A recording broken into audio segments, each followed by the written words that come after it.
বিড়াল কখনো এক জায়গায় থাকে না। এখন দেখি বিড়াল খাটের নিচ থেকে উপরে উঠে এসে শুয়ে আছে।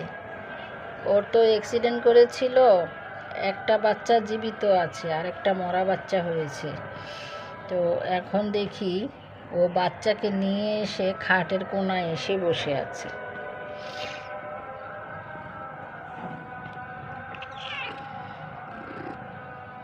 যে বাচ্চা, এই যে বাচ্চা বাচ্চা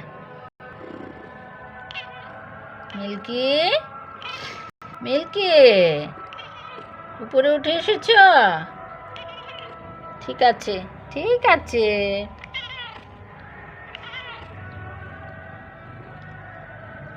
বিড়ালটার এই পিছন সাইড ভাঙ্গা, এখান থেকে পা দুটো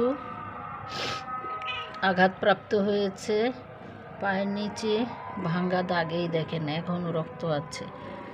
এখন হচ্ছে সে খুব কষ্ট করে হাঁটে, ল্যাংড়ায় ল্যাংড়ায় হাঁটে, তারপরেও বেঁচে আছে, আল্লাহর শুকরিয়া।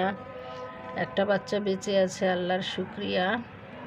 28শে ফেব্রুয়ারি 2025 সাল একটা বাচ্চা হয়েছে।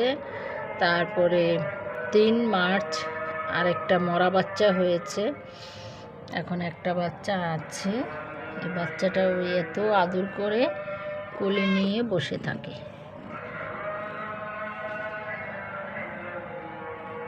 আজান হচ্ছে, ইফতারির সময় হয়েছে। আজকে 3য় রমজান। আমি খুঁজে পাচ্ছিলাম না